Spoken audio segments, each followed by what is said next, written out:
Hello and welcome to Crucible of Words for more dedicated legacy action. Now, the initiative has taken a pretty big ban recently in terms of White Plume Adventurer going, which is the 3-drop creature they were trying to put into play on turn 1 as often as possible, and that's gone now. So a lot of people have just said, well, the initiative, that's not a thing anymore, or it's, at least Mono-White initiative is not a thing anymore. However, we are going to see how Mono-White initiative will play without White Plume. So what do we get without White Plume? So we get to max out on Anointed Peacekeeper, Archon of Emeria, and Elite Spellbinder, and we do also get a little bonus Thalia, Heretic, Cathar, which kind of does some slightly similar things to Archon of Emeria in terms of your opponent's lands coming in tapped. Now, anyone who's played Legacy has definitely lost games to the initiative deck where they haven't ever got the initiative. They've lost games to initiative where they have got the initiative, but only through Seasoned Dungeoneer. So we can kind of play those games. So the deck is a bunch of mana sources, a lot of fast mana. We've got City of Traitors and Ancient Tombs. We've got these Chrome Moxes. We've got these Lotus Petals. We're trying to go fast. We've got these Emeria's Call, which usually imprint to our Chrome Mox, but we can play them as a land in a pinch. And we've also got 4 Solitude, 4 Swords to Plowshares, 3 Touch of the Spirit Realm, and 2 Palace Jailer to remove our opponent's things. And we have this one little sweet new card here, Elesh, Norn, Mother of Machines. This is a 5 mana 4/7 Vigilance. Basically, our permanents get to trigger twice. Our opponent's permanents don't get to trigger. So this is an interesting one. And hopefully, like originally this was for the initiative mirror, but we might as well have it and see how it goes. I've not played with it yet, so I thought I'd give it a whirl. So that's pretty much our deck. We're just an aggressive, stompy deck that has some disruption, but we can play a Seasoned Dungeoneer and get the initiative. And we're still going to be very good at keeping that because the deck is still more or less the same. So, yeah, let's have an idea about how bad initiative is without White Plume Adventurer, I guess. I think mono-white stompy stuff is still perfectly viable and good. So let's see how we do. Sideboard-wise, let's talk about that quickly. A couple of Containment Priests and 3 Rest in Peace. So these are for your Reanimator matchups, but also the Containment Priests come in against Show and Tell. And I wanted 2 Containment Priests because I think Show and Tell is around a bit more at the moment. We've kind of gutted out the things that were there for the initiative mirror because I don't think that's a thing we have to worry about right now. So you've got a couple of Thalia here against various combo decks and stuff. 4 Chalice of the Void, again for combo decks. We want to be putting that on 0 a lot of the time, but sometimes on 1. And we have a couple of Aven Mindcensor. So this is going to be against decks with like crop rotations and things like that that are trying to leverage. It's also pretty handy against elves where they want to play Green Sun, Zenith, and Natural Order. We can kind of deal with that a little bit. I've got a couple of Lorans that we can play, bounce with our Karakas, blow up some artifacts. Easy peasy, right? So this is what we're playing today. It's a little bit of a thought experiment. Well, not a thought experiment, just an actual experiment, I suppose, to try and see quite how bad the initiative is without White Plume. I suspect this deck is going to be pretty playable, and we're still going to win some games. We might just turn 1 Seasoned Dungeoneer people, and that will be decent. So, yeah. This is about it. So before we jump into a league with this to see how we do, let me just say if you can like, comment and subscribe, these things really help me. I kind of got buried in the algorithm the other day because I posted a video about the initiative the day after it got banned because I'd already pre-recorded it, so nobody really watched it and it's kind of jammed me up. So if you can like share my videos if people are interested, that really helped me out here. Okay, let's jump into a league with Mono-White initiative without White Plume Adventurer.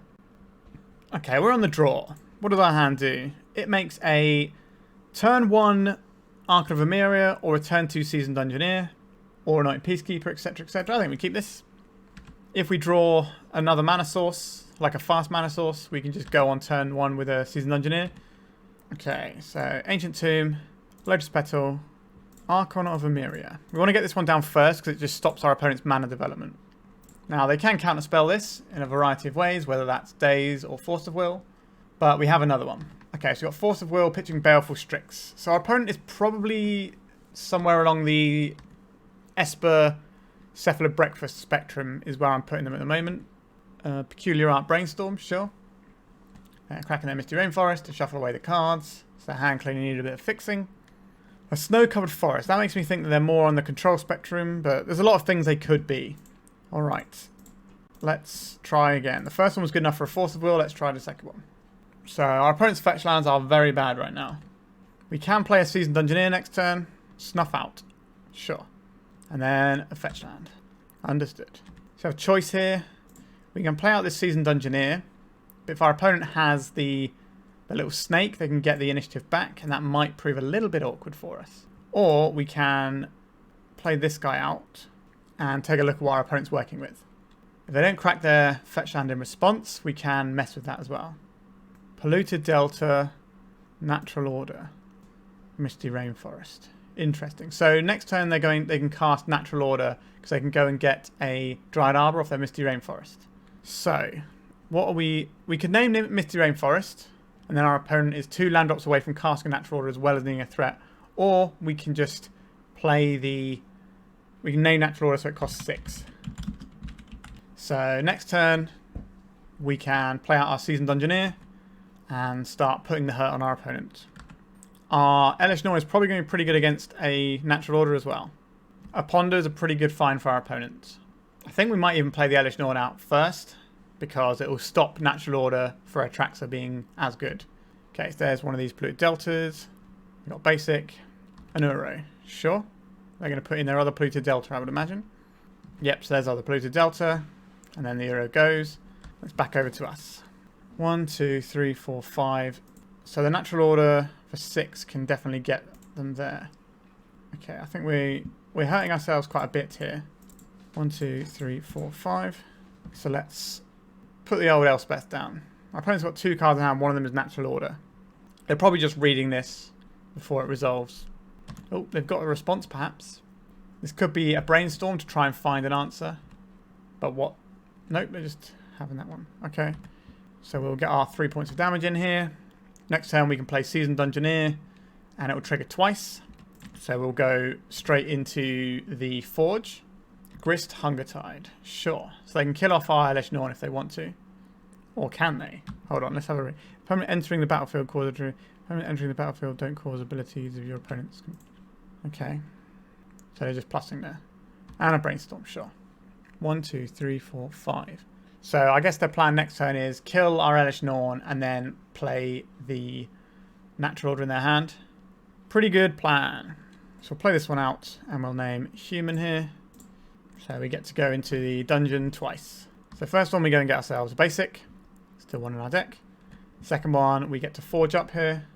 We'll put them on our Anointed Peacekeeper. We can kill off their Grist so they can't Natural Order for something useful here. I think that's probably fine. So 5, 6, 7, 8, 9.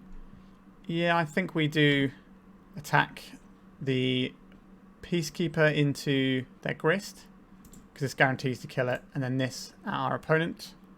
It's the top card of our library. We haven't really seen any removal yet, so we'll probably do one. We can certainly dig for one here. An Anointed Peacekeeper. Do I care about that? I don't think so. So between Trap and Seasoned Dungeoneer, we should have our opponent dead next turn. Oh, they have a Snuff out. They're paying 4 life for this, though. Sure. So they might be forced to kill the Seasoned Dungeoneer rather than the Elesh Norn, because the Seasoned Dungeoneer gives us the damage to kill our opponent next turn, which means their Atraxa won't do anything. It would just be a 7/7 lifelinker. Okay. They're hoping that their Atraxa does enough, I guess. Oh, they're just casting an array. So this puts them to 10, so they're not actually dead on board. Interesting. Let's trap our opponent. And let's see. Another Seasoned Dungeoneer. That's not a bad one. Play this out. 1, 2, 3, 4, 5. So we can tap the Ancient Tomb. That means we'll have to chump block with our Uro. But it gives us 2 creatures. It's a tough choice. We're definitely playing this Seasoned Dungeoneer. So I guess we just play out the Dungeoneer and then we can decide on the whether or not we want to play the Archon. So this will draw us a card. A Solitude. Okay, that's very good. So this will attack our opponent, and if we get lucky here, our opponent's dead. So if we put this on top of our library, it will grow our guy, and then it will grow our guy again. Oh no, because it's got protection from creatures, so it only gets 1 pump, doesn't it? Alright. So this puts our opponent to 1. I think we pitch cast this now. They will gain a load of life from their Uro, but we have them dead on the next turn. They can make an Atraxa here, but we have 2 unblockable creatures here. And we're about to throw in the dead 3 next turn. Okay, they can just natural order here for an Atraxa and draw some cards. Let's see what they get. Have they made this in a way that works yet? Probably not. They have to manually click the ones that they select. None of these stop them from dying, though. They're going to take the Brainstorm. And that's a given, because they're going to need to find an answer here. This just looks like a sort of... Okay, so what they choose. Natural Order, Ice Fang. So they didn't choose the Uro. They did choose a Natural Order, which means no other sorceries. No other sorceries here. Besage who endures. And the Brainstorm. Okay, sure. So there's the Brainstorm gone. Snuff Out doesn't do it here. I'm not really sure what they're looking for. They've conceded. Initiative. Potentially still good. Let's find out, I suppose. So our opponent is trying to natural order, are they? I would like to board in a Containment Priest and possibly these Aven Mindcensors. They've got a lot of like cantrippy stuff. So Chalice has some play here. Also, they have Graveyard in terms of Uro, so Rest in Peace can work. But I think we're probably just looking at these things. So 1, 2, 3, 4. Not sure how easily. I guess they can probably quite easily take the initiative or the Monarch from us due to the little snakes they can play and the Baleful Strixes. But I think our disruption elements here seem very strong, so I don't really want to mess with any of these. So probably looking at trimming some of the more expensive cards. So probably get rid of these Touch of the Spirit Realms here. And this last Containment Priest is probably... it's a bit of a nombo with our own bits and pieces, but it's going to be much better against our opponents against. Do we take the Palace Jailer out? I think we'll take out a Palace Jailer and see how we do. Because if it's a 4-drop and they're playing snakes, then we're going to feel pretty bad. So what does this hand do? This hand makes a turn 2 Archon of Emeria on the draw. That's quite slow. We do have a kill spell, and we do have the uncounterable Containment Priest down the line. I think we can keep this. We have a lot of draws that empower this as well. Let's see. I think we'll just play out this Ancient Tomb first. I don't think we saw any acceleration, so we shouldn't necessarily worry about a show and tell right now.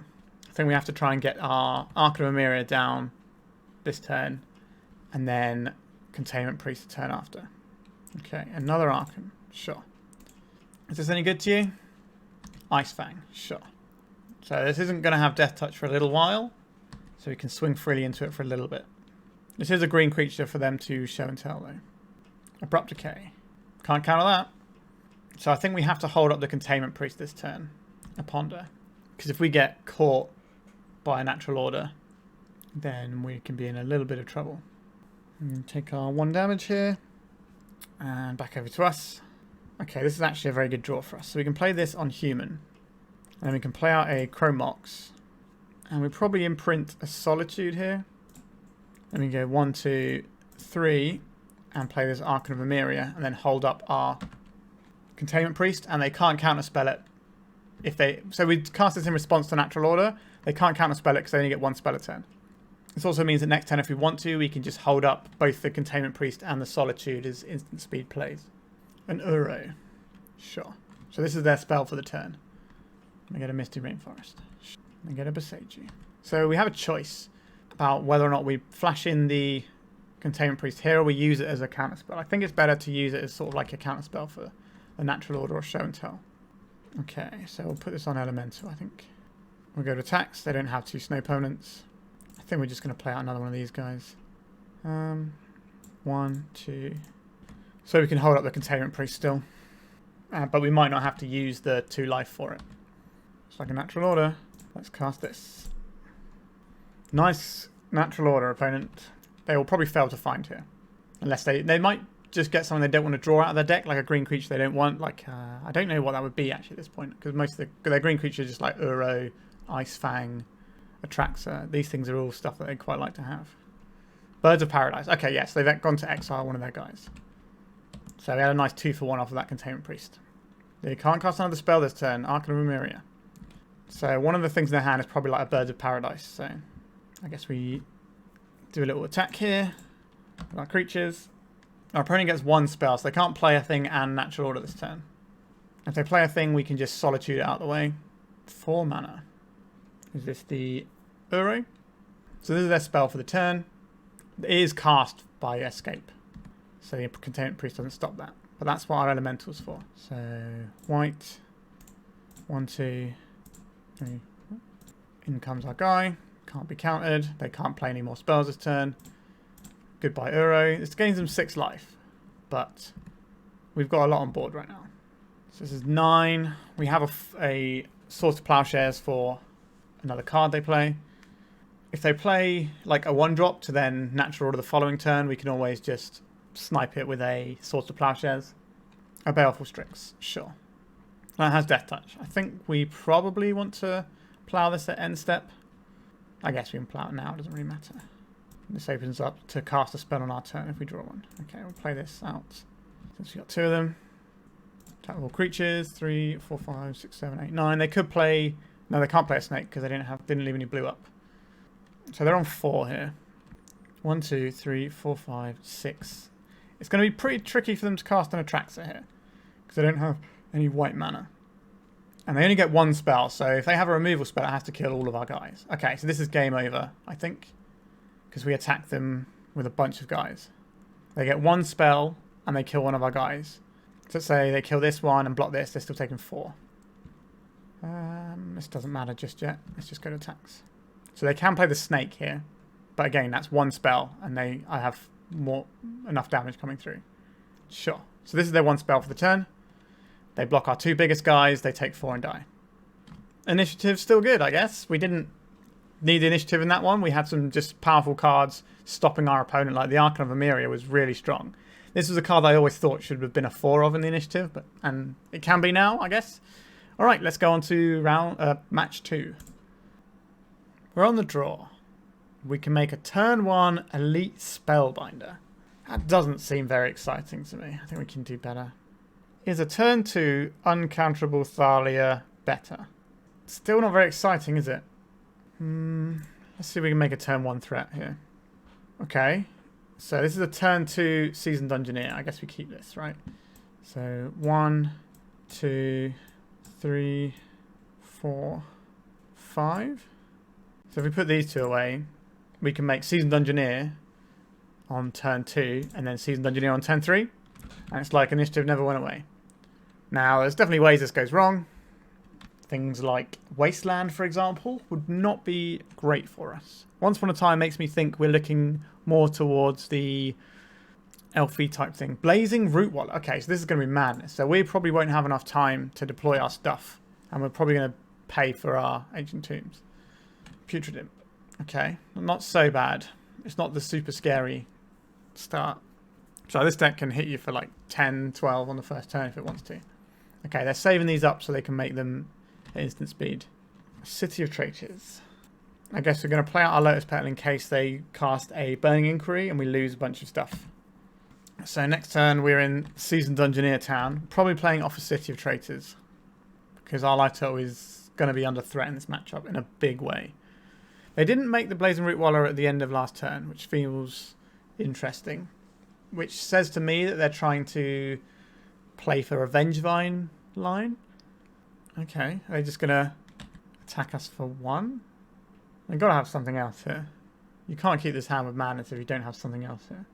Okay. Are they going to discard another card and make a hollow one or something? Might be a reasonable play. Do they really just want flying the turn for this attack step? But they're discarding a second thing. Okay. I discarded the hollow one as well. Okay, they just had a bunch of hollow ones. I see. I'm pretty sure they could have played them all on turn 1. So now what is our choice? We can put out the Cavern of Souls here rather than the city. Put this on human. So this is white, 2, and this.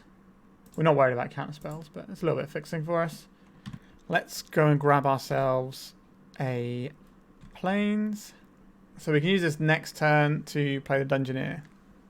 We're going to lose the Undercity Initiative thing this turn because they've got a lot of attackers. We can block the Rootwaller, but we can't really block these hollow ones without losing our guy, which doesn't feel where I want to be. So I guess we just take in this. So they get the initiative. They get another card, which is quite good for them because it's another thing they can just discard to help fuel hollow ones if they draw more or they've already had 3 of them. I'm curious what that last card in their hand they didn't want to discard instead of the hollow one was. So we don't get to scry this turn. Or forge. Chrome Mox. Not a helpful one. Truth be told. There's 1, 2, 3, 4. So now we are in Scry Town. So we'll put this on the bottom of our library. And we'll keep this on top so we can at least get rid of one of their guys. Question is, do we attack here or do we double block a hollow one? I think if we could double block a hollow one and then plow away the other one the turn after, we're alright.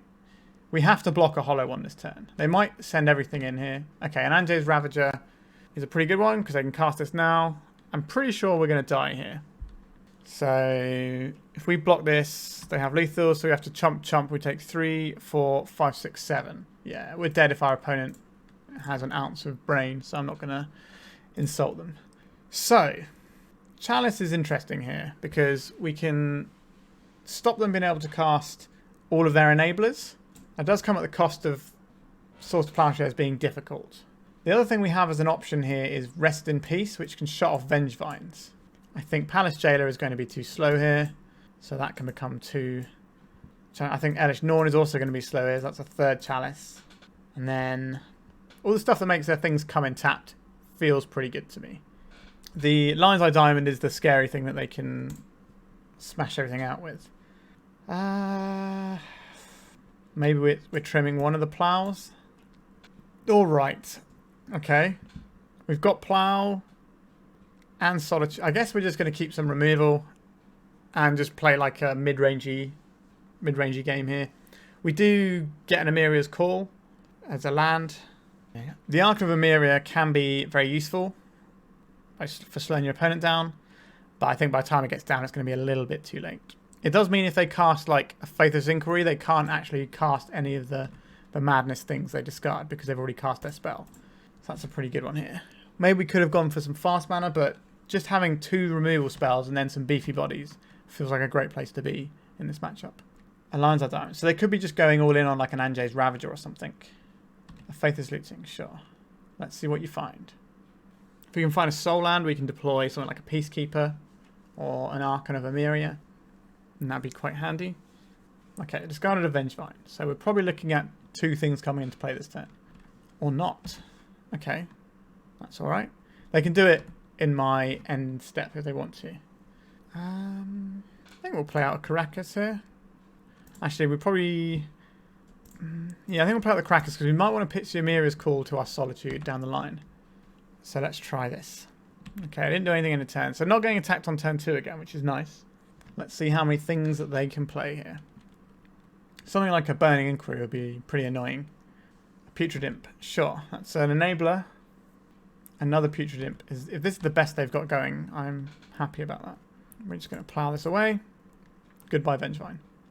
Okay, so it doesn't really matter what this names for the most part. I think we'll just name Human is fine. So we'll play out our Archon of Emeria here. And then we have Solitude pitching something if we need it. And then we've also got a follow-up removal spell and Touch the Spirit Realm. So I think we're in a real good shape here. This beats their things in the air. It means they can't ever get back a Vengevine, because they can't cast 2 creature spells. They might have something like Fiery Temper. I can blast one of these. But we'll see. Okay, so putting an Anjay's Ravager into play. We've already cast a spell, which is why we can't Solitude. So before they go to combat, we will Solitude this thing. Which is Emeria's Call. Goodbye, Anjay's Ravager. Get out of here. So they've got rid of their enablers. They've got 1 card in hand and 2 1/1s on the board. And now we can just start deploying some threats out. We can also Anointed Peacekeeper on the Putrid Imp, so they can't even discard things. That's quite a fun one.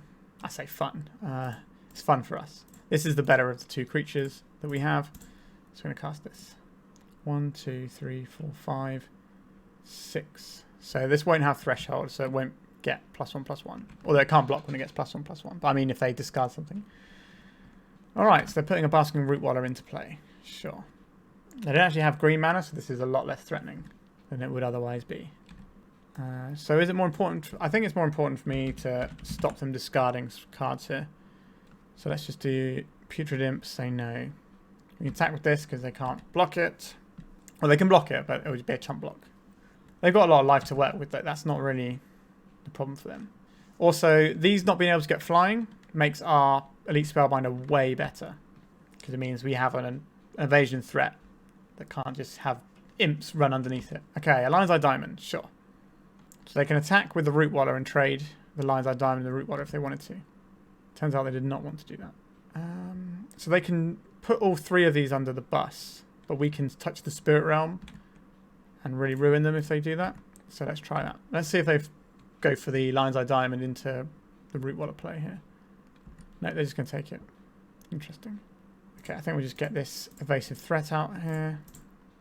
They have no cards in their hand, but it's an evasive threat. So we've got 5 clocking in the air every turn here. So we've got 4 turn clock. And we can also decide what we do with the Peacekeeper as and when it occurs. An Ancient Tomb. Not that exciting. Then we just attack with our evasive guys. Play this out. I think we want to keep this up as an option, so we're actually just going to go... Oh wait, that's the wrong mana, isn't it? It needs to be white mana. I'm just going to play this guy out. Our Lifestyle doesn't really feel particularly under threat right now. So we can afford to take that tomb activation. On the draw, things are going to be a little bit different. We're probably going to board out our Chalice of the Voids, because they're not going to be so good for stopping their enablers. Cycling a hollow one. Desperate times. We can use our Touch of the Spirit Realm in our opponent's draw step at some point if we want to, with our Spellbinder to take a card. But honestly, it seems fine. Lion's Eye Diamond gets to cast the things. And each player draws 3 cards and discards 3 cards at random. Okay, I'll take that. They can't cast the Sanjay's Ravager because of our Anointed Peacekeeper. We kept a Touch of the Spirit Realm as well. It's a sad one for our opponent there. So we've got 2 turn clock in the air. We've got Emergency Touch the Spirit Realm. I'm not really sure how our opponent wins this one. And that's what happens. I guess they concede. Okay. So, in the next game, I'm not sure we want these Chalices for the post board. I think we might be better off with Rest in Peace and a Source to Plowshares, because we're going to be playing catch up a bit more. I don't think these other things are going to do anything for us here. We just submit like this. Like, the Rest in Pieces aren't great, but they do stop Vengevine, which is one of the few creatures that tussles with us. Is Swords to Plowshares plus Thalia good enough? Maybe. Like, we get to really stop all their creatures coming in and battering us. I think this is just one of those matchups where the die roll is just super duper important, and we lost it, and we might pay for it here. So this is a turn 1 Thalia, but that might not be good enough. Let's see how bad our opponent's first turn is for us. They went to 6. Mountain, is this just going to be a casual Faithless Looting? Sure. Okay, so they've got an Anjay's Ravager, they're not casting. Interesting. Okay. Pretty happy about that. Okay. So now, is the Archon better than the Thalia? I think so. I think we have to do this. So we get ourselves an Archon of Emeria. That stops our opponent from being able to do quite a lot of stuff, I should hope. At the very least, it'll slow our opponent down. This turns Vengevine off. Vengevine being probably the scariest creature in their deck. The Hollow one is also pretty scary, I suppose. But their land's coming in tapped. That's going to slow them down in a big way. Another way of shutting down Vengevine, but I don't think we have to worry about that just yet. I think it's worth putting a creature on the board here. So we're going to name Human. Oh, I forgot to tap. Oh my god. What an absolute farce. Oops. Oh dear. Clicked the wrong button there. Sure, so we could play out a Chrome Mox now because we're under our own Archon, so I think we probably do that. And that saves it up for next turn. So we've got a Swords to Plowshares if we need it. That turn was horrible. We should have just had the Thalia in play. They got an on-basic, they still can't use a Faithless Looting. Okay, so this is the only spell they get a turn. They can't cast any Madness creatures. This Archon is an absolute beating for the Madness play. I think they needed to mulligan to a turn 1 hand, really. They just dumped something in play to try and race us. I'm sure they've got some things that can help us come unstuck here, but I don't know what those things are. Now, they might have some sort of removal spell, and Holy Heat or something. So they're discarding a Root Water and a Vengevine. Okay. So I think this one needs to name Elemental.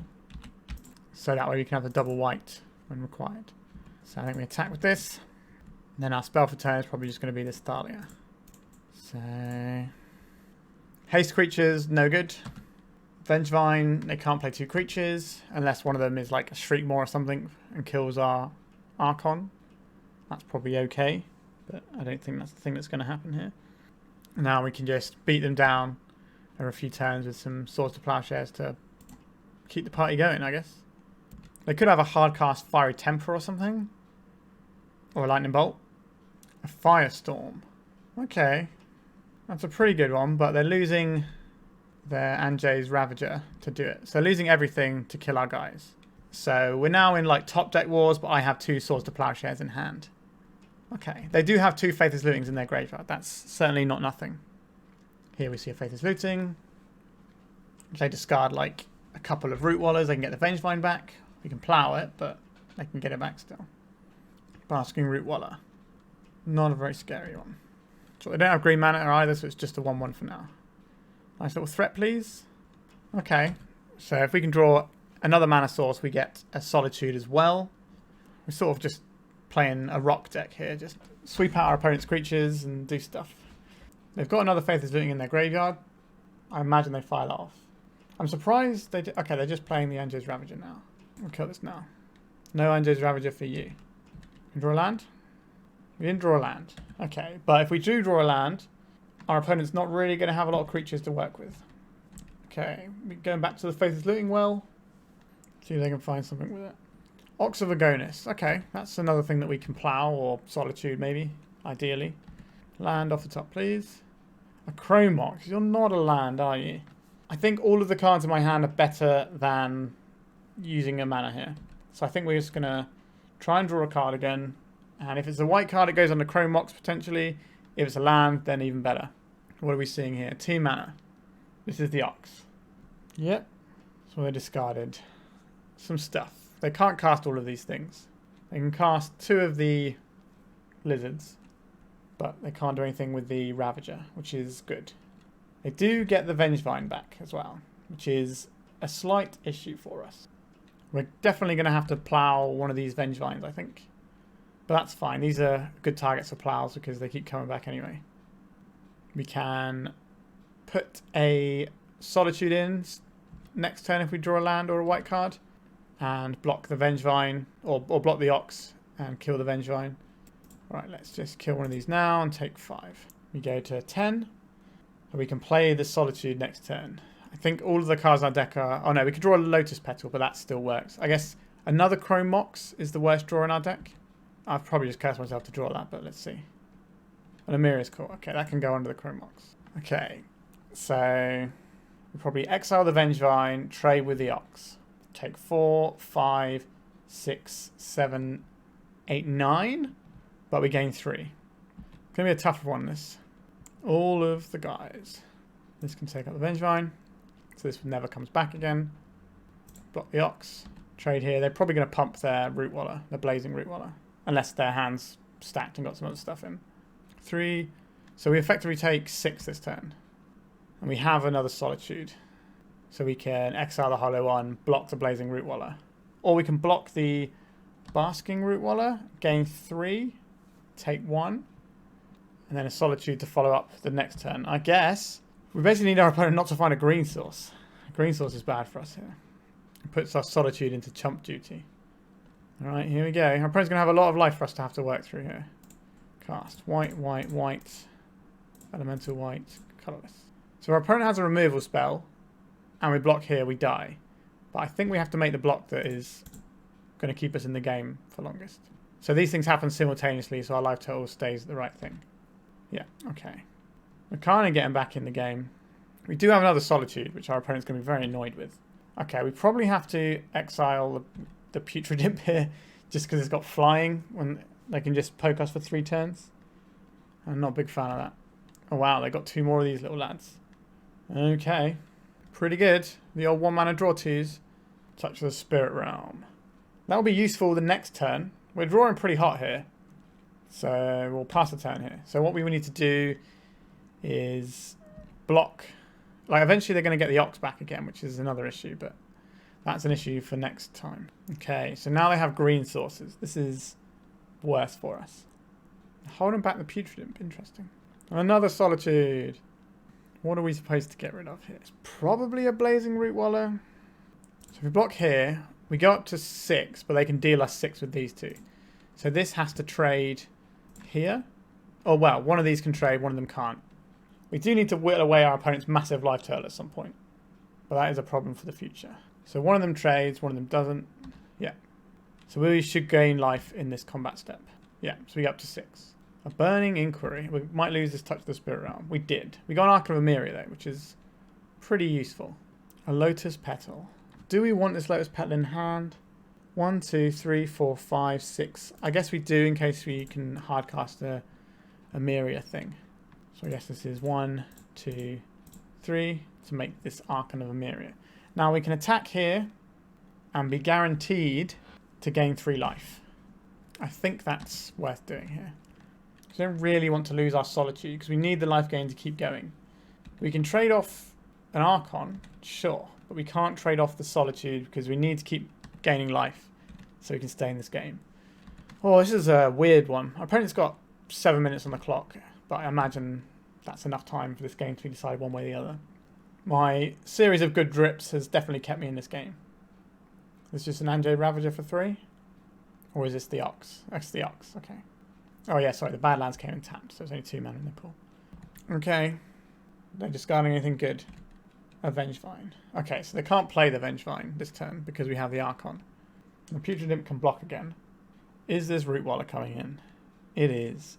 Are we trading with this Root Waller? I don't think we are.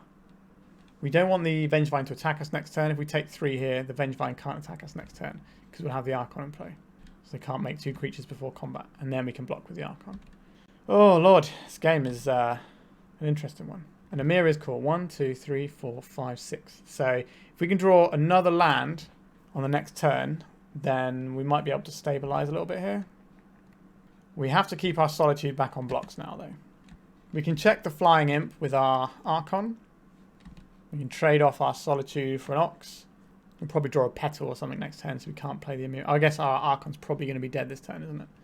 Surprised they kept that Mesa they played that Mesa rather than having it as Putrid Imp food.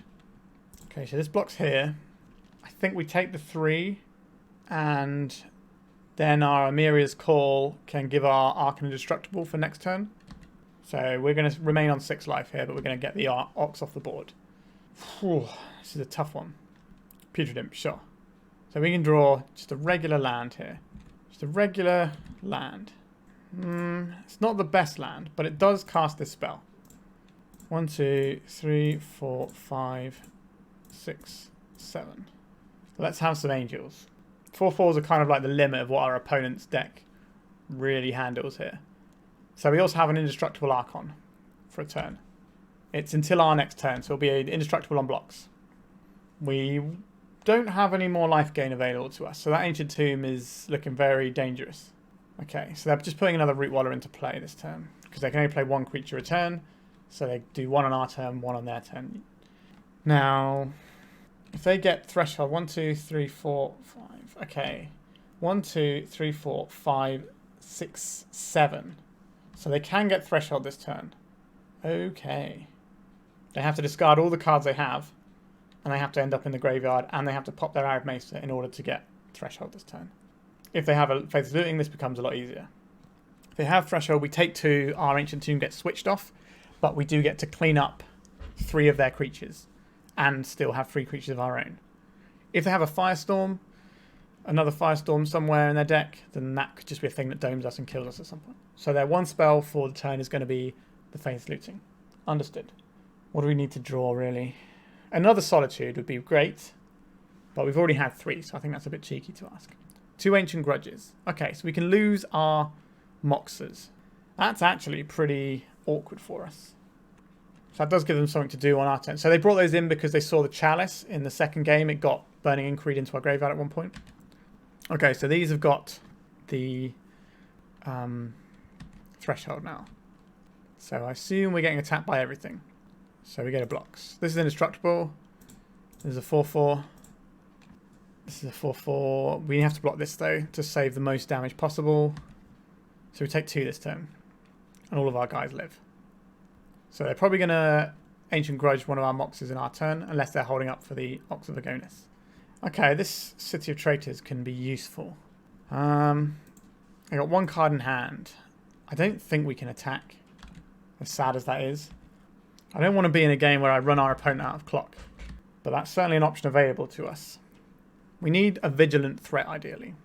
So 2 mana, this is the Ox. This is going to be their spell for turn. Keeping this Archon of Emeria around is going to be pretty handy. If we can draw another Emeria's Call, that'd be good, but we've already seen 2 of them. So we're looking for another Emeria's Call or a Solitude. A Plow here is fine, just to get rid of the Ox once and for all. A Rest in Peace is also useful. It means that when we eventually trade this off, we can make sure it stays gone. Let's see what we draw. An Emeria's Call. So we can cast this for 1, 2, 3, 4, 5, 6, 7.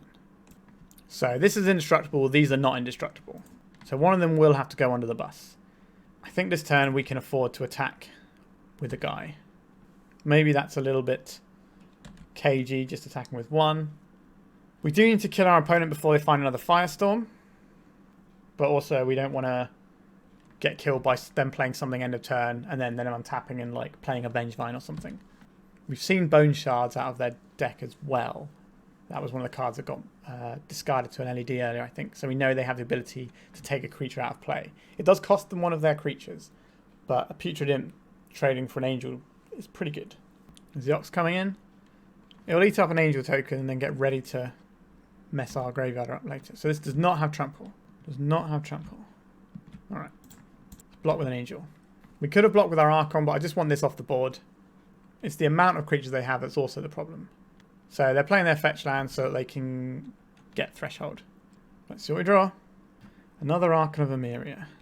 Guess we can get attacks with one guy. Because we're playing another guy, that's pretty safe to do, I think. We've finally got our opponent below their starting life total here. Oh no, they're just playing a Blazing Root Waller this turn. Okay. That's something I can live with.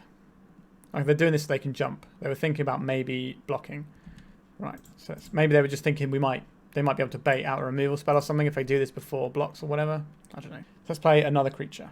So we've gone rid of 3 of our Emeria's Call and 3 of our Solitude. So those are the best cards in our deck, and there's only 1 of each of them. Now, we have been through nearly half of our deck. Our opponent's only got 13 cards left in their library. If they have another Firestorm, chances of them finding it are certainly reasonable. They didn't discard a Firestorm, so that's bad news for us. What did we mill? Do we mill the other Emeria's Call? Unbelievable. If we find Solitude, we can also sandbag and Solitude our own thing to dodge a Firestorm kill. They can't Firestorm us now. They've only got 1 card in hand. I don't think they can attack here. They can't block either though, so they're in a bit of a bind. They can't play the Ox this turn. We have a Rest in Peace in our deck that we could draw. Call it and it shall come. Okay, we did not get it. Sure. Let's see what's in our opponent's hand before we decide on attacks. A Wooded Foothills. Okay. So what do we want to do here? Nothing really matters is the problem. I guess maybe Putrid Imp is kind of annoying. It stops them activating Putrid Imp without having to pay mana. Again, it's not great. I don't know if we're even going to attack here.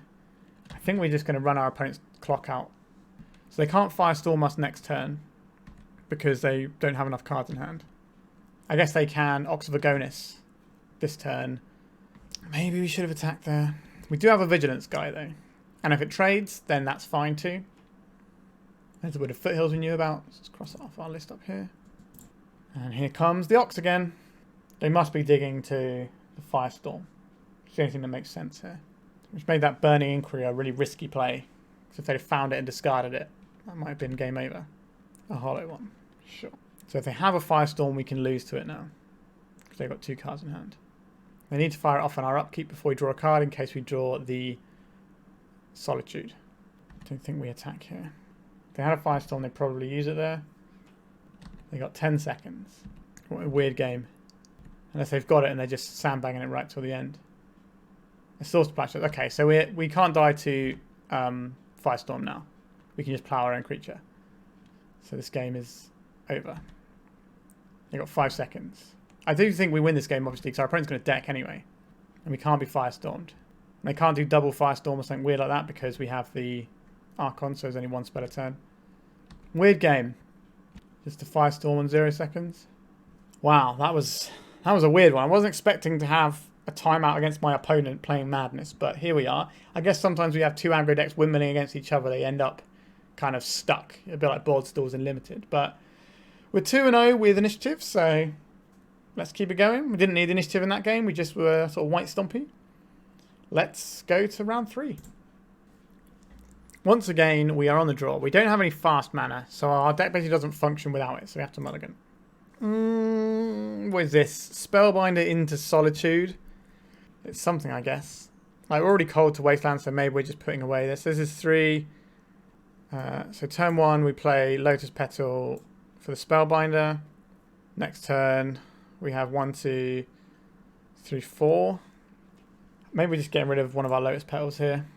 We'll build up to Solitude eventually. We do get another draw. Maybe we can find something a bit spicier to go with it. An Ether Vial. Okay, our opponent is the Yorion's Death and Taxes build by the looks of it.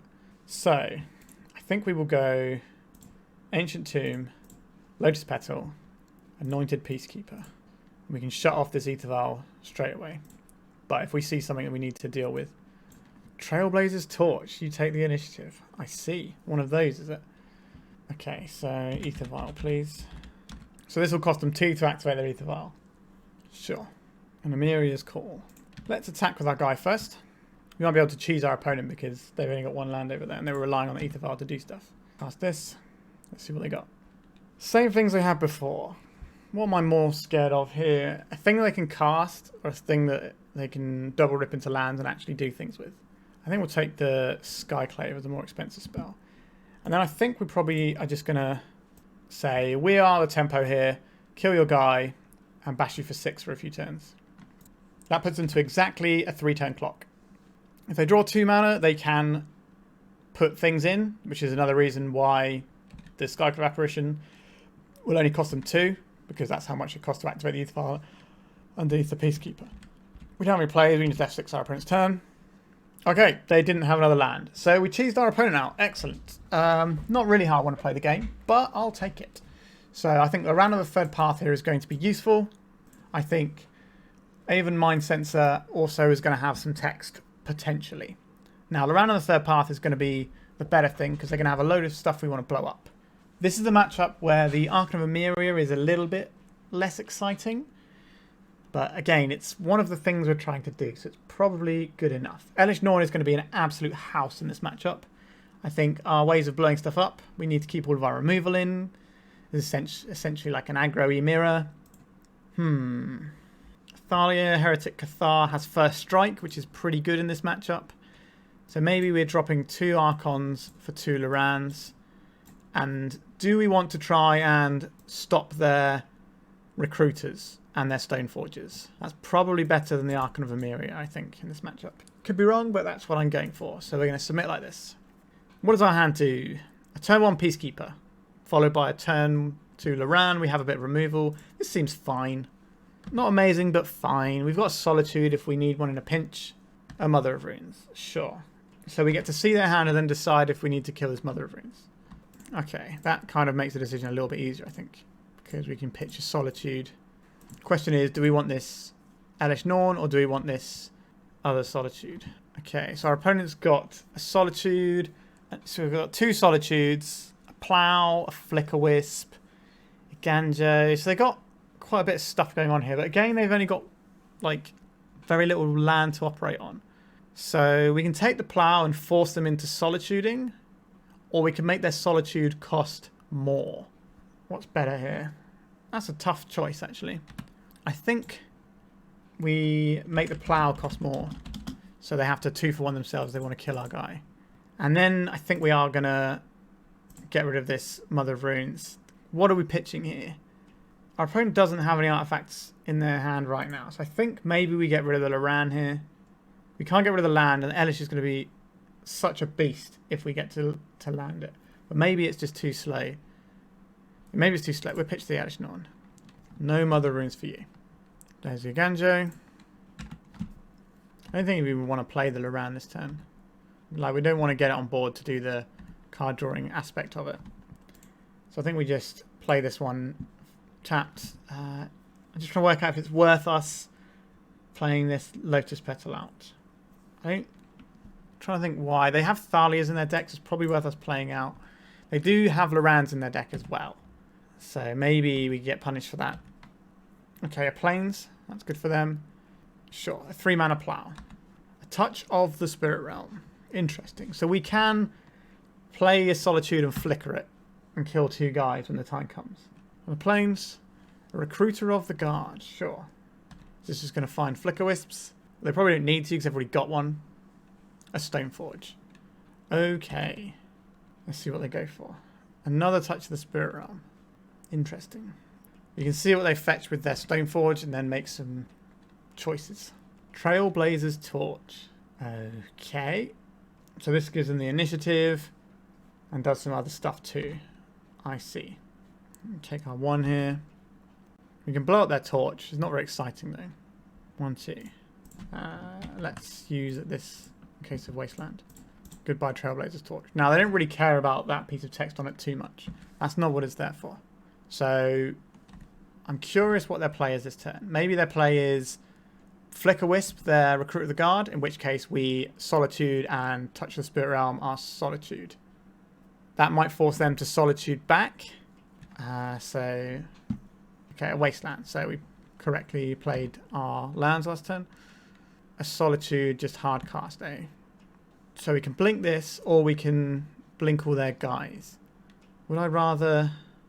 I don't really get very much for blinking this. I think we're going to blink our Solitude. Now, our opponent does have a Solitude in hand they can pitch as well. Let's get rid of their Solitude.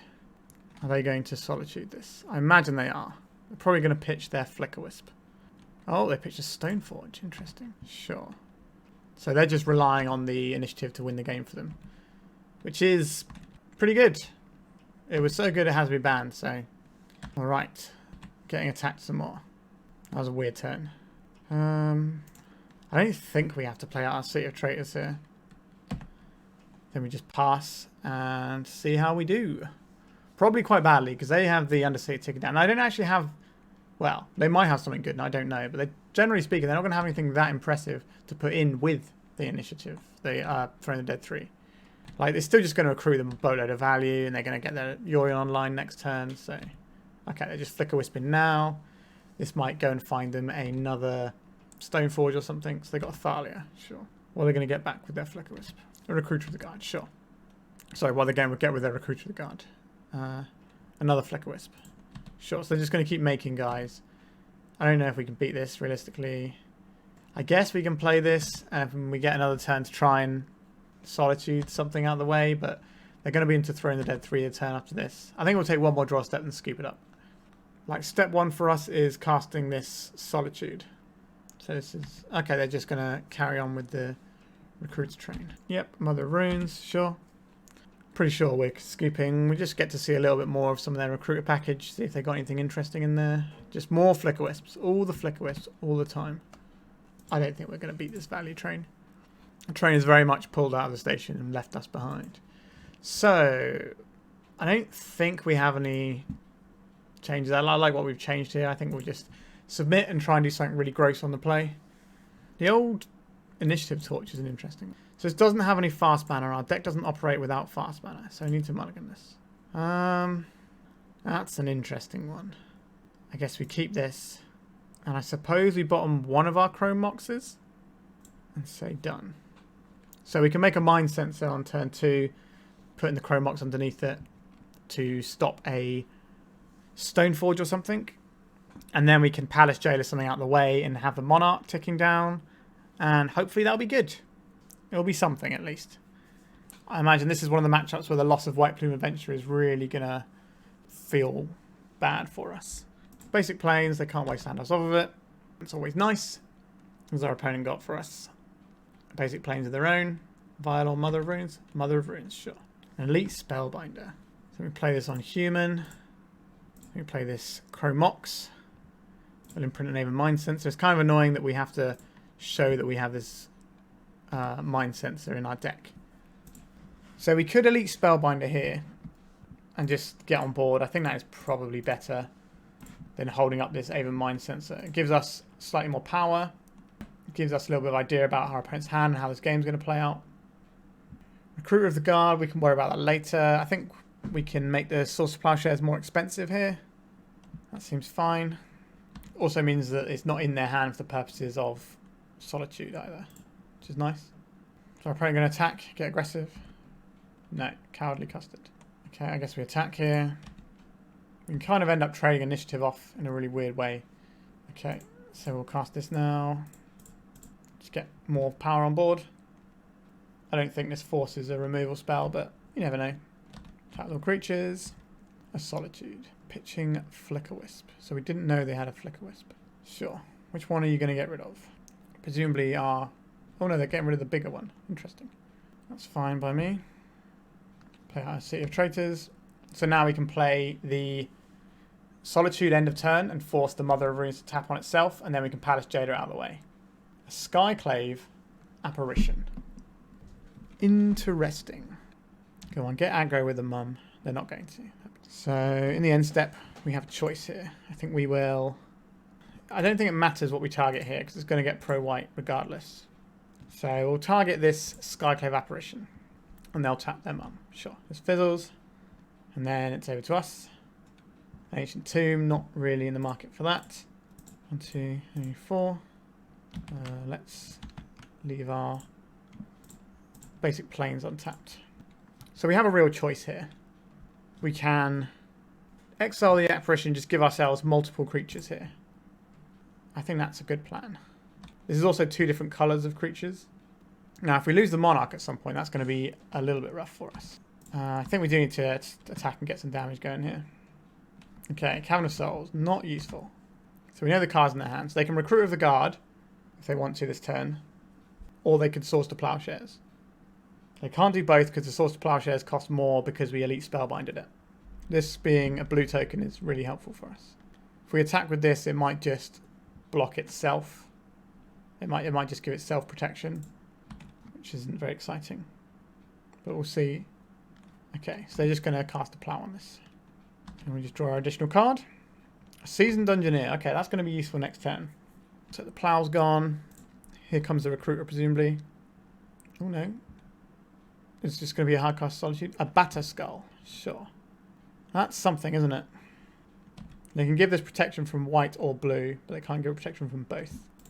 So 1, 2, 3, 4. Let's introduce the initiative into the game. Get ourselves a plains.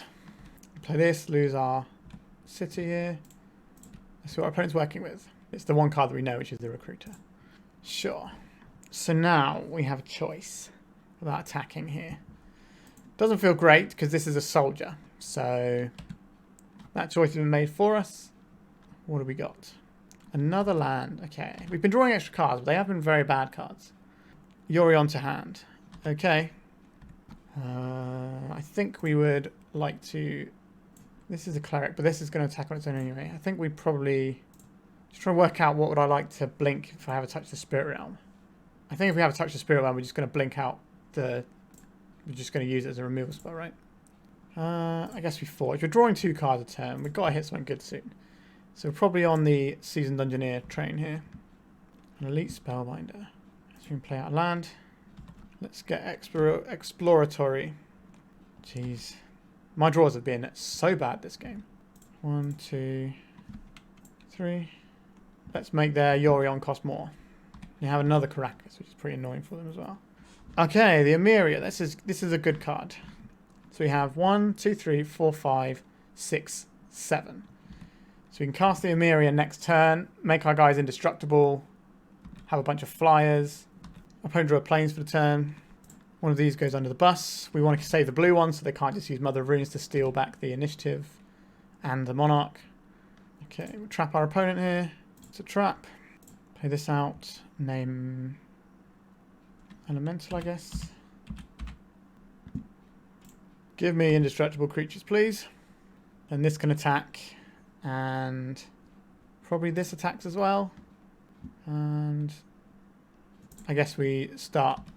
Okay, we got the concession there because our guys are indestructible, so we can block and force the mother to tap if this attacks, and we're just gaining so much card advantage from our Monarch and initiative. So we are 3-0 with the initiative.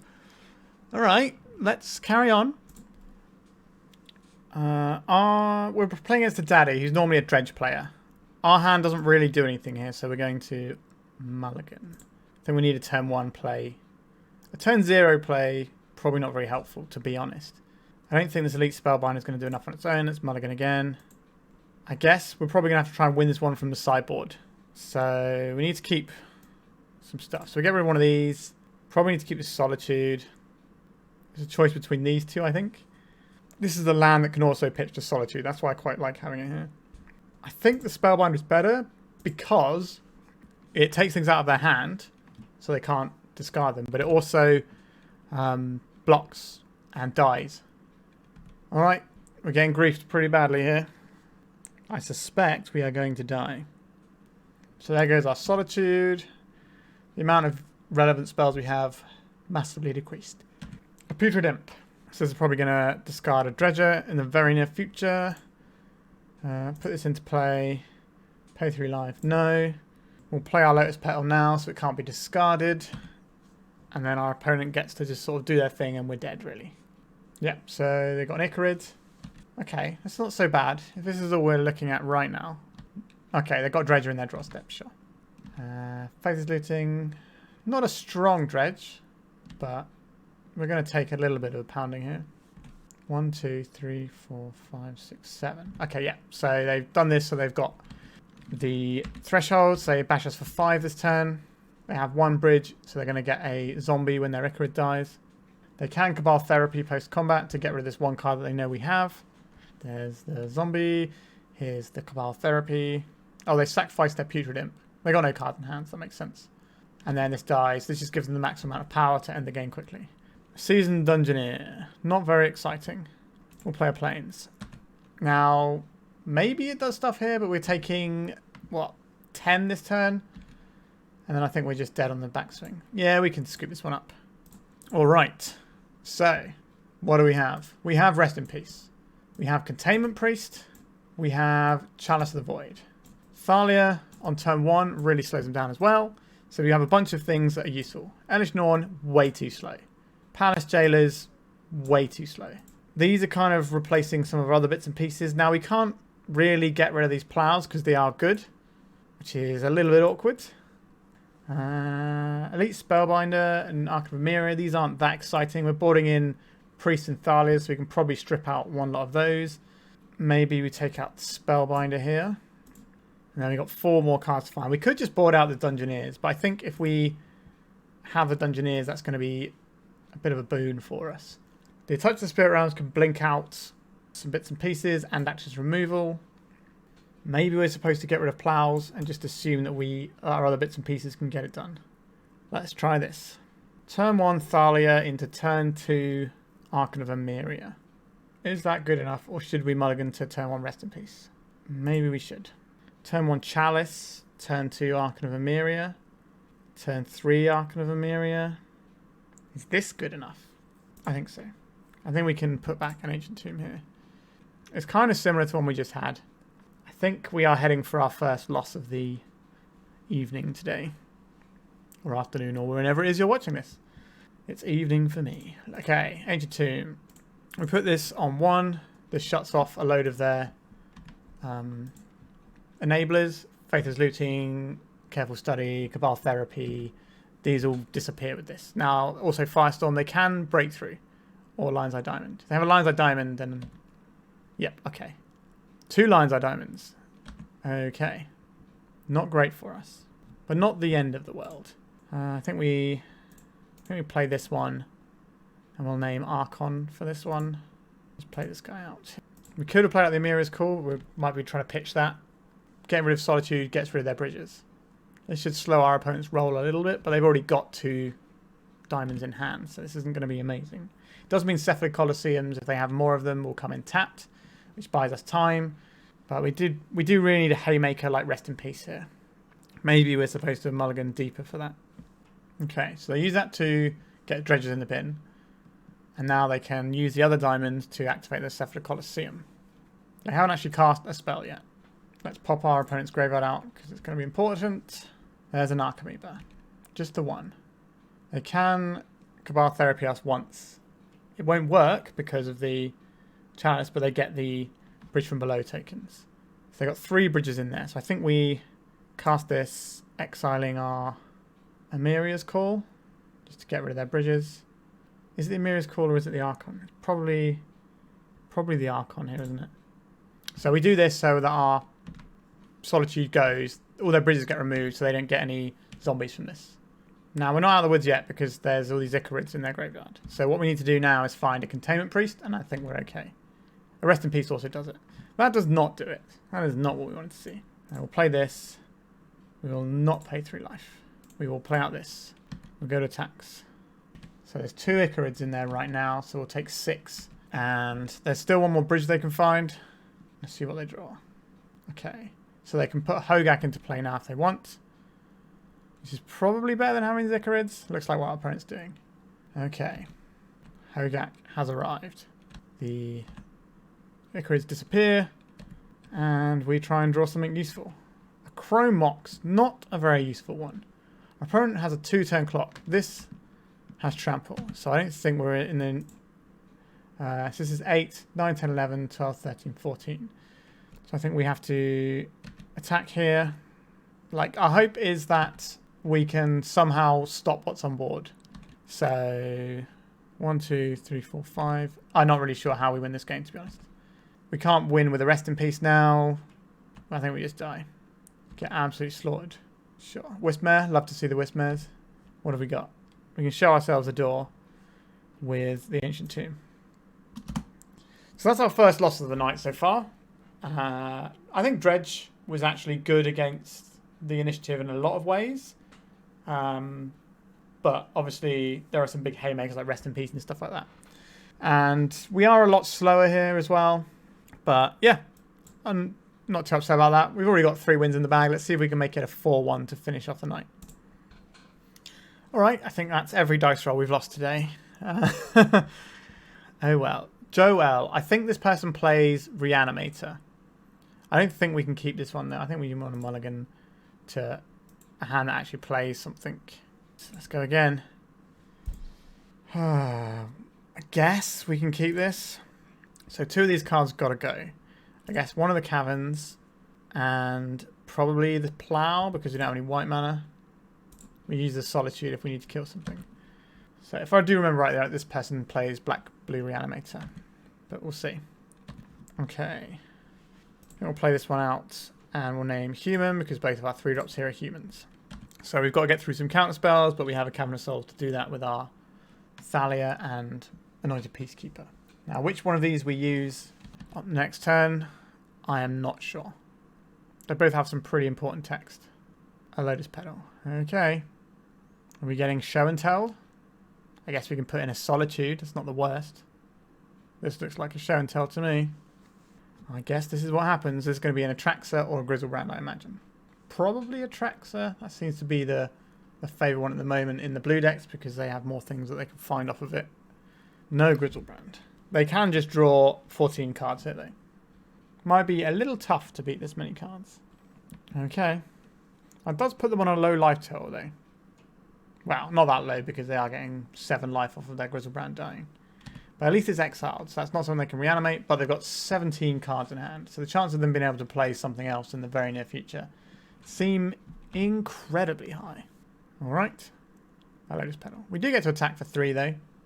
We've got another Show and Tell, we've got another Solitude, so there is that. Alright, our opponent's gone to their cleanup stage, which is probably going to be quite a large cleanup step. They have to shed 9 cards, I think. So they're going to put some creatures in the graveyard that they can reanimate. Okay. No creature they can reanimate. Interesting. Oh, there's an Archon of Cruelty in there. Okay. We have our own Archon. Let's get some attacks done. I think we have to play an uncounterable creature here. So we'll play this one, which can hopefully mess with our opponent's hand. Well, we can't cast the Archon anyway because it's the wrong creature type on the Cavern. So we want to be able to see what our opponent's hand can do and maybe pick a hole in it. Huh. Interesting. Very interesting. Okay, I guess we named Brainstorm here. An interesting hand to keep. I guess it makes sense. There's one of the ponders. We can play a Thalia next turn. There's the Underground Sea. I imagine we're going to see another ponder. They shuffled off of the previous ponder. We're going to shuffle off of this one as well. There's another ponder. They shuffled off of that ponder as well. That's good news for us. Right, let's go to attacks. Let's play that Thalia. Can't be countered. Get to mess with our opponent's non-basics. I would have preferred an Archon there, but we don't beat a reanimated Archon of Cruelty here because they gain 3 off of the trigger. I'm going to go for 3 mana Brainstorm. That would be lovely. Please do that. We beat Show and Tell Emrakul. We don't beat Show and Tell Omniscience Emrakul because they already have the Force, so they can force our Solitude. The only way our Solitude gets into play is off of their Show and Tell right now. Ooh. An expensive Brainstorm. We're going to take down this game 1, maybe? Oh wow, we took down the game 1 after they drew 14 cards. Just initiative being an initiative-y type thing. So, we would like these in our deck. The Thalias are pretty good here. The Mindcensors have text. The Chalice has text. So, for bringing Chalices, I think we can bring out the Plows. I don't think... Palace Shader is something that we can show and tell in and it just gets rid of their guy. I don't hate that. I don't think we need an Elesh. Norn here is a bit slow. Spellbinder is good. Touch the Spirit Realm. Not really into that. I don't think Thalia is that good either. Making them only cast 1 spell a turn is nice, or messing with their hand is nice. Touch the Spirit Realm. Maybe this is too slow. Down to 64. I don't think we can board out any of these things because we need to be able to make our turn 1 plays. Are we just looking at getting rid of Seasoned Dungeoneer? That seems ridiculous to me. But maybe we are supposed to get rid of the Seasoned Dungeoneer and just keep our disruptive guys. Like, Aven Mindcensor is okay here. Maybe the Mindcensor is the weak link and we can have a couple of Dungeoneers back in. Is Dungeoneer better than Jailer? Jailer is just so good if they have a Show and Tell Emrakul. Like, it's an uncounterable way of killing their guy. I think it's fine. I guess Touch the Spirit Realm also does that. So maybe we want those instead of Dungeoneers. But then we have less threats. I think we need to keep our threat density high. Let's go like this. Because we're bringing in Rest in Peace, which is kind of like a do-nothing spell. It stops them doing their combo and stuff if they're doing a graveyard-based line. What does this do? This is turn 1 Chalice. Then we don't cast any more spells for a while. I think we can do better. What does this do? Turn 1 Hand Disruption. Turn 2 more Hand Disruption. Let me keep this. One of these have got to go. Maybe it's our 4-drop. Sorry, Seasoned Dungeoneer. We need all of our disruptive elements today. What's our opponent going to do? It's going to Show and Tell on turn 1 and just ruin us. That'd be a bit sad. I ponder. So we're going to cast the Archon first because that's coming off of the Petal. And the others are coming off of the Cavern of Souls.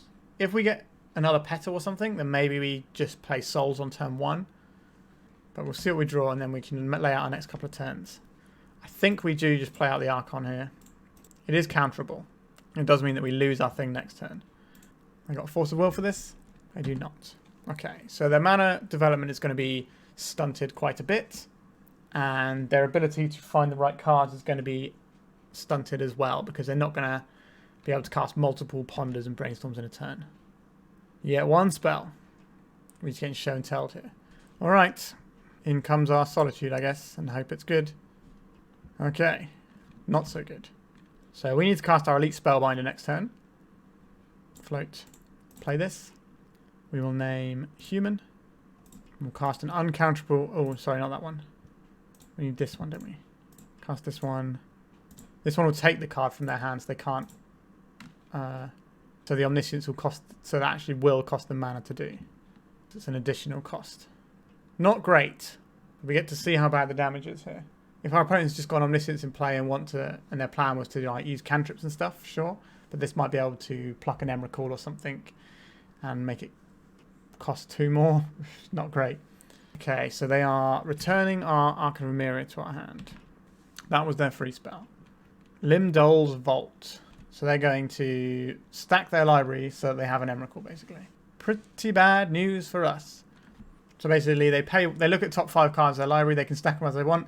If they don't, they can pay 1 life and put them on the bottom and look at the next 5. And they can just do this repeatedly. So this finds them the 1 card they need, which is an Emrakul. So not really a fan of what's happening right now. Okay, goodbye Ponder. We can play out our Lotus Petal now though. Attack with our Solitude. This turn our opponent is going to cast Emrakul the Aeon's Torn. And then we are going to press the concede button. So, we have an option for Loran of the Third Path in our deck, which I think is going to be better than Seasoned Dungeoneer because it at least blows up their thing, and if they're on 1 card a turn, that's fine by me. So, we'll try it like this. We're on the play this time, which is a massive boost for us, because we get to play like our Chalice on turn 1, and that can really shut down our opponent's game plan. Well, this does have turn 1 Chalice, but we would need some more mana. I think we have to mulligan this one. Okay, so this is a turn 1 Rest in Peace, followed by a turn 2, or it could be a turn 1 Archon actually. That's pretty good. Keep this, but if we do a turn 1 Archon, we have to use our Chrome Mox to do that. And what are we imprinting realistically? So you can put Solitude under the Chrome Mox. You can play Chrome Mox, Lotus Petal, Cavern, play the Archon. We can do it uncounterably, but then our Containment Priest won't be uncounterable. It's tough. We could get rid of the Lotus Petal, so we have permanent mana sources rather than the Lotus Petal here. Or we could get rid of our Solitude and hope that that works in our favour. I guess Containment Priest is just better than Rest in Peace here, right? So we're probably... maybe it is the Solitude that goes. Tough choice, that one. So we play out a Cavern of Souls. We name Human. Play out a Lotus Petal. I don't think we play out the Chrome Mox now. I think we hold the uncounterable Containment Priest in case they have a turn 1 Show and Tell. And we can cast it at our opponent's end step anyway.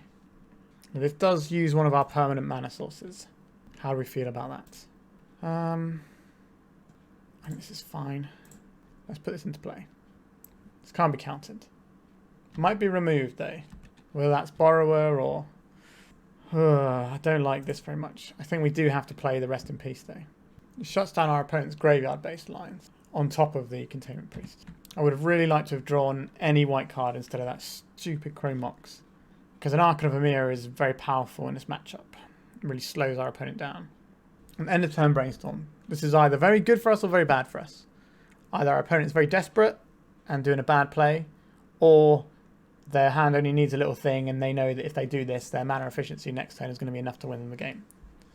That's the thing, like, end of turn Brainstorms, there is definitely spots where they're correct to do, and they're very scary.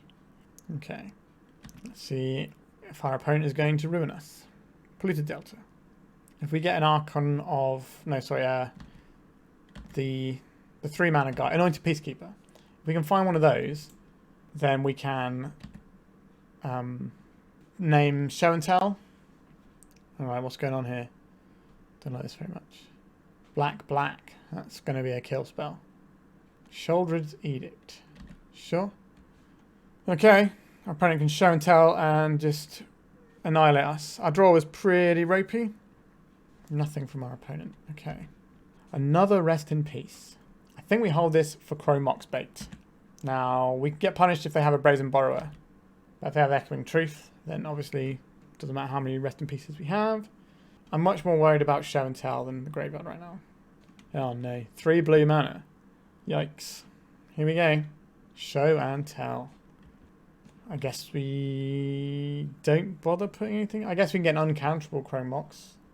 That's fun, isn't it? So we have lost this game, I would say. We just had to mulligan too deep to find our answers. And we kept it... well, we didn't mulligan amazing deep, but we just kind of had this hand that got jammed up by drawing just some bad stuff here. We don't have White Plume Adventurer to smooth our draws. By getting you that extra land you need super early on. Alright, what is our opponent going to do? Probably win the game with a Grizzlebrand in 3 turns. Karakas can bounce this. Palace Jailer can uncounterably kill it. That's not nothing. All of our other things can be countered, and our opponent's definitely going to have a counter spell because they're discarding down from 11 cards right now. So there's going to be a Force of Will in our opponent's hand. Let's see what they discarded. Reanimate, Entomb, yeah, and some lands. An Ancient Tomb. Okay. Struggling quite a bit over here. F6 through our opponent's turns because we got literally nothing going on. So we take 7. Our opponent can draw 7 if they want to. They don't really need to. They can probably just rest on their laurels here. They've got hardcast Force of Will up. So our removal spells, apart from Palace Jailer, will do nothing. I guess we could draw a Cavern of Souls this turn and then a Solitude the following turn.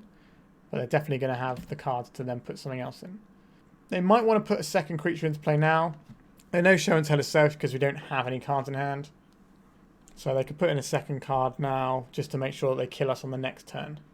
And that a Palace Jailer type effect won't stop them. So, yeah, we're getting ready to hit that concede button, I think. Oh, they bounced our Chrome Mox. That's fine. If they've got another one, they bounce our other Chrome Mox. That's a little bit annoying. Oh, no, sorry, they bounced our Rest in Peace. Sorry, not our Chrome Mox.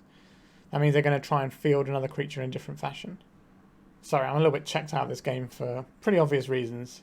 We're kind of just waiting for our opponent or us to go to our draw step. Wowzers. They got 19 cards in hand. I guess they know they're under no threat, so their life total being at 3 is not really going to make a difference right now. I guess we Show and Tell in our Rest in Peace. Very exciting. There's an Omniscience. Here is an Archon of Cruelty. So this deals 9 damage. Okay, now we're dead. Alright. 3-2. That last round was mainly due to us just having a terrible hand. But let's talk about the deck and explain why that's the case. So we went 3-2 with this deck, and it's obviously significantly worse without White Plume Adventurer. But here is a little discussion of why. So, yes, the card is, a really good beat stick, but what it also does is you can mulligan quite low with a White Plume Adventurer hand, and you immediately get that value of getting that land. So you immediately give yourself +1 card just by playing it. And then on the next turn, you can scry and just completely undo the mulligan pretty much that you've had to get there in the first place, as well as just beating people around the face with it and it being a really challenging threat for people to deal with. So we've lost that. And the bit that hurts the most in a lot of ways, like, yes, we could have done with a bigger beater at times, but I think what we really could have done with, in a lot of instances, was another way of recouping some lost card advantage, because we've got just 3 drops, so we kind of have to mulligan to make 3 drops, which means we're, on average, we must be starting on at least, on at most 6 cards on average, I would say, possibly less. I imagine we're probably on somewhere like 5.7 cards or something like that on the average amount of starting hand size, because we just have to cast these. And we don't have the White Plume as one of the things that we can cast and just immediately say, okay, that's fine. So, what does that mean for this deck going forward? I think there is definitely a mono-white stompy deck that probably plays Elesh Norn, Seasoned Dungeoneer. I think there's probably one of those that is viable in Legacy. Now, what that looks like probably means playing some 2-drops, right? We don't have any 2-drops. It probably means something like Thalia coming into the main, which probably swaps around some of the other bits and pieces we're doing a little bit.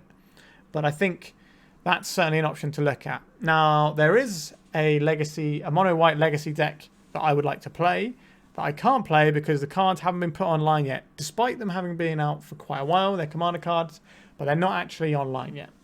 I'm not going to tell you what they are, so it's a surprise when I do play that deck for you. But that mono-white deck I think will be pretty decent, and it will very much speak to the problem of the card advantage is a little bit lower to the ground as well. So it's not just trying to stompy into these things, because these aren't really stompy. Like in some matchups, these are going to do a lot of work for you. In others, they're not. White Plume Adventurer does work in every single matchup. That's why it's so good. But this was fine. We went 3-2 with a deck that supposedly doesn't really exist anymore. It's completely fallen off and nobody's playing it.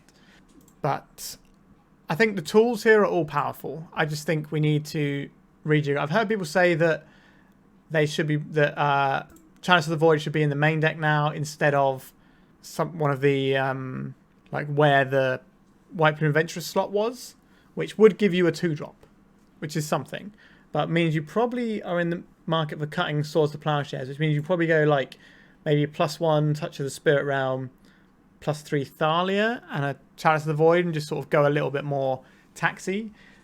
I think the Elesh Norn is very expensive. We bought it out a lot. I understand why it's there, and there are definitely matchups where it will shine, but I'm just not convinced this is... When we need so much more grease for our wheels now because we don't have the White Plume Adventurer, we need something here.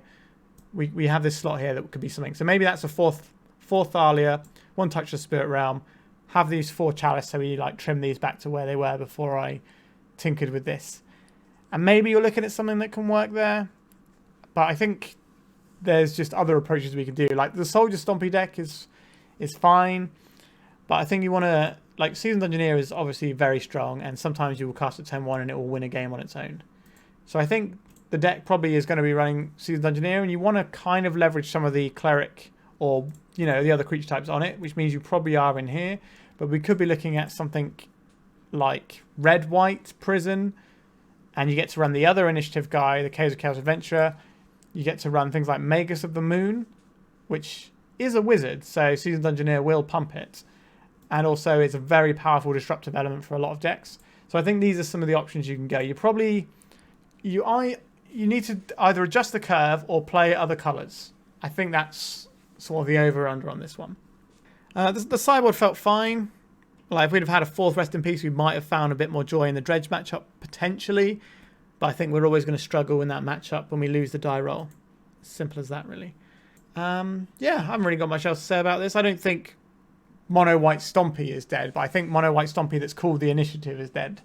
I think it's going to be a different flavour going forward, and I think one of the better things you can do right now is sort of like the Winota lists. So you have like the goblins that make other goblins, the 3-mana ones, so like Legion Warboss and Rabblemaster, into Winota, and then the things that find you are Seasoned Dungeoneer and Chaos Adventurer, stuff like that, so you can kind of just get that value, and you can put something big and silly in there as well if you want. You can put like a Kenrith or whatever you want, really. But I think something along those lines, if you want to be aggressive. So this was more disruptive, and I think what we should have done is leaned into the more disruptive elements that we could have had. All right, I've spoken about this one quite a bit. I don't think you should play this deck list, but I've mentioned some ways that we could improve it. I don't particularly like playing this deck at the end of the day, so it's probably not something I'm going to return to in this fashion. But if they can put the commander cards on that still aren't on, even though they put some on the other day, if they can put those on, then I'll play a cool mono-white deck with Seasoned Dungeoneer that I've had brewed up for literal months, just waiting for them. But Wizards of the Coast don't seem to like having paper and online be the same format right now, which is very frustrating. All right, if you're still here, like my video, leave me a comment, let me know what you think, let me know how you think this deck should be built, and tell your friends, get them to watch my content, and get them to subscribe. What I really need is subscribers. We're so close to 1,000. If you can really help me get that last push to 1,000, I can get monetized, and then everything's a bit better for me there. All right, thank you very much for watching, and goodbye.